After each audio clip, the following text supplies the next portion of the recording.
obras del calibre intelectual, moral y político de Flora Tristán son siempre profundamente inspiradoras. De hecho, no es casualidad que la primera organización feminista peruana, fundada en 1979, el Centro Flora Tristán, lleve su nombre. Pero yo diría que su vida y su obra, o sea, su legado, es particularmente relevante hoy para nosotras las peruanas, que estamos viviendo épocas de franco retroceso en los derechos económicos, políticos, derechos a la salud, a la educación, derechos humanos finalmente, que con tanto esfuerzo colectivo y organizado habíamos conquistado a lo largo de los años y décadas. El derecho a vivir libres de violencia sexual es un derecho humano y Flora dedicó toda su vida a combatirlo, porque no solo ella misma la había sufrido, también su hija, y las dos habían sido víctimas de la misma persona, ella de su cónyuge y Aline, su hija, de su propio padre, y ambas también en el mismo lugar, en su casa, el lugar supuestamente más seguro para las mujeres. No olvidemos que a su vuelta a París, después de su viaje por el Perú, su esposo intentó matarla. Le descerrajó un par de tiros que la tuvieron entre la vida y la muerte, varios meses en el hospital. Ese fue un intento de feminicidio. Y creo que hay que visibilizarlo, sobre todo a la luz de las cifras de feminicidios y violencia contra las mujeres, que en el Perú no bajan. Es más, el año pasado llegamos a las cifras más altas en muchos años. Pero sobre todo creo que hay que rescatar que esas experiencias, en lugar de aplastarla, en lugar de tumbarla, la enardecieron y la orientaron a articular el problema de opresión de las mujeres con el de los obreros. Porque como ella decía, no se cansaba de decir, la ley que esclaviza a la mujer descansa sobre el mismo principio que oprime al obrero, es decir, el de la desigualdad entre unos y otros, entre unas y otros. Y es una desigualdad que en estos tiempos recios y oscuros tendríamos que enfrentar con mucho vigor, con mucha determinación, con estrategias inteligentes como las que inspiraron a Flora Tristán.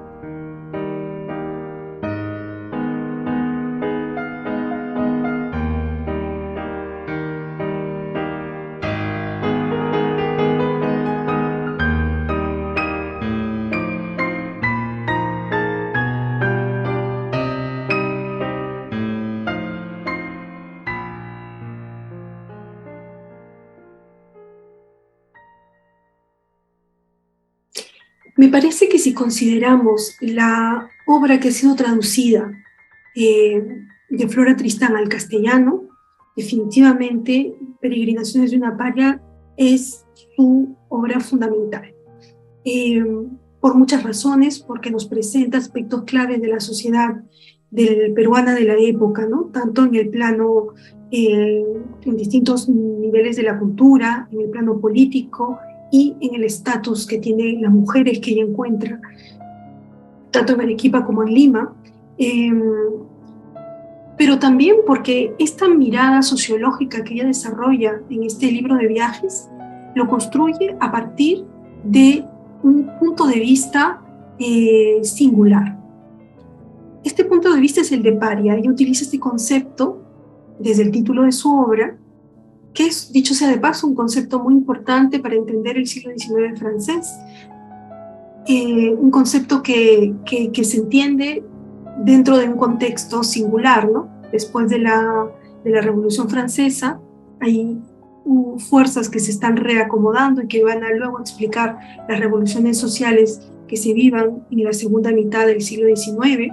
En este contexto de reconfiguración, el arte y dentro de la literatura van a utilizar esta noción de paria para darle voz a estos marginales que pronto van a protagonizar la historia con H mayúscula, digamos. Entonces,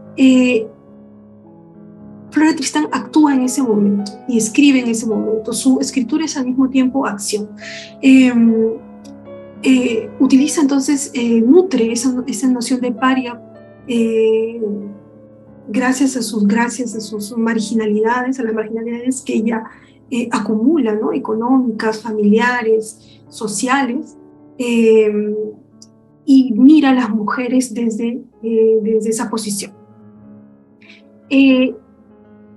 No solamente esta mirada va a ser una mirada individual, sino que obviamente va a ser una mirada que se abre a la integración de otras mujeres que se encuentran o que han vivido en situaciones similares.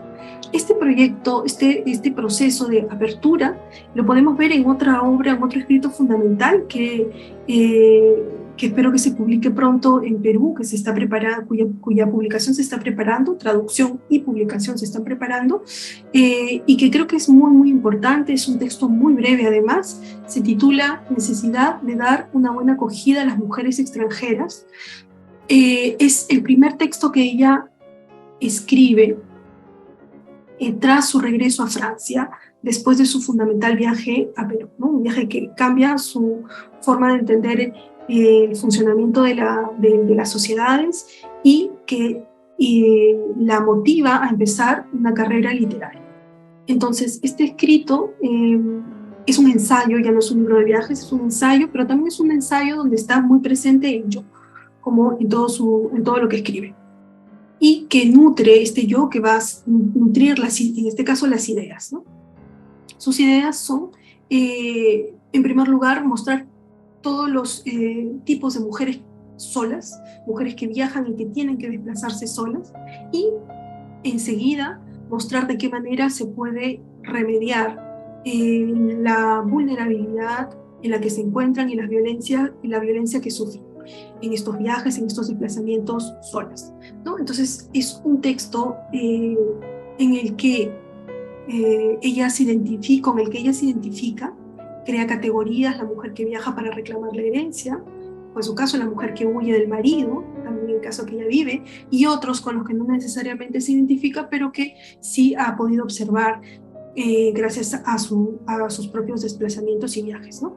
Y enseguida propone, este es un elemento fundamental, creo, en la obra de Flora Tristán, proponer un vínculo con la acción directa y la acción práctica de transformación social, ¿no? Entonces ella propone la creación de una sociedad que ayude, que acoja la forma en que se debe organizar para ayudar a estas mujeres en precariedad. Bueno, entonces espero que esta próxima publicación contribuya al conocimiento del valor de la escritura de Flora Tristán.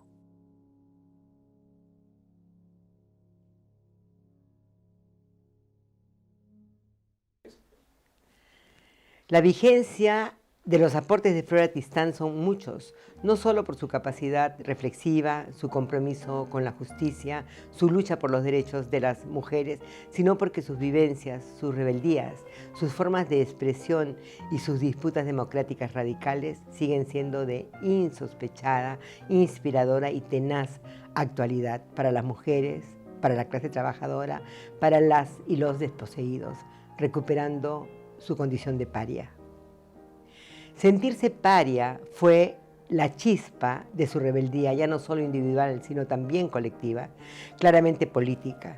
En Perú comienza su peregrinaje hacia el mundo de la solidaridad y la justicia, la que logra un eco latinoamericano y universal.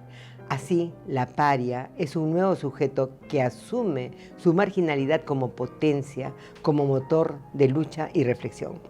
Y su llamado es a la profundidad de vivencias de exclusión que deben ser nombradas, como lo expresa claramente su decir, que las mujeres hagan hablar sus dolores. Así Flora está consciente de esa revolución en su forma de expresión, en su decisión de colocar lo personal como punto de partida para su propuesta política y lo coloca como un acto de rebeldía para todas las mujeres.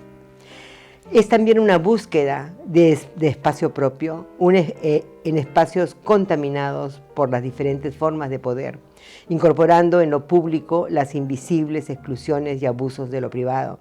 Y desde allí comienza a ponerle nombre, como seguimos haciendo muchas más después de ella, a lo que aún no tenía nombre: violencia contra las mujeres, derecho a una maternidad libremente elegida, por no aceptar la reclusión doméstica, a una maternidad elegida, por el derecho a decidir, por el derecho al divorcio, por el derecho a la educación laica e igualitaria, por un Estado laico, aquel que expresa las voces de la ciudadanía y no las voces particulares de las iglesias.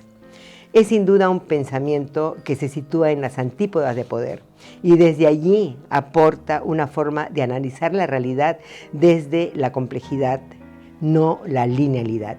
Inaugura un feminismo pionero en posicionar la emancipación de las mujeres junto con la emancipación de la clase obrera, perfilando una perspectiva interseccional de clase, género, aún inexistente como concepto en ese periodo, y lo que ella percibía como la tremenda discriminación racial. Una conclusión sustancial de este peregrinaje teórico, subjetivo, emocional, es la convicción que la lucha política a todos estos niveles es fundamental para la transformación social. Es evidente que todas estas miradas es también un aporte a las ciencias sociales. Su voz, sus escritos, comprueban la relación indisoluble entre teoría y práctica, entre experiencia in situ y producción de conocimientos. En todo este acercamiento de analizar la realidad desde su propia historia, ofrece una profunda ruptura epistemológica con las miradas y epistemologías tradicionales de la época. Al colocar la subalternidad en el centro de su reflexión, la expande a otras y otros de su misma condición. Pobres, mujeres trabajadoras, madres, hijos e hijas ilegítimas, mestizas que sufren violencia física y sexual e incluso, como ella, intento de asesinato por el marido. Y esta es una subjetividad que la lleva a la búsqueda de otros sentidos de vida. Es también una tremenda lucidez cuando analiza la forma en que el patriarcado se alimenta y beneficia de los avances sin tregua del capitalismo y la ideología jerarquizada, sexual, racial, misógena, que de allí se desprende. Lo mismo cuando amenaza y analiza especialmente desde su experiencia en Perú la intrínseca relación entre el poder político y económico, la consagración de los intereses económicos de la burguesía anclados en el derecho a la propiedad. Finalmente, uno de sus aportes más significativos, su perspectiva internacionalista, pues sus frecuentes viajes la llevaron a comprender que tanto la opresión de la mujer como de la clase trabajadora se dan no en un lugar específico, sino en todas las naciones. Por ello, la lucha tiene que ser global. Es una mirada internacionalista que resulta crucial en nuestro mundo de hoy, por la urgencia de lograr la sobrevivencia del planeta, la justicia social y la justicia de género. Quizás una última mención antes de cerrar ese texto es recuperar una dimensión poco explicitada por ella misma, su erotismo entre romanticismo y coquetería que tiene la audacia de afirmar que podría amar a una mujer.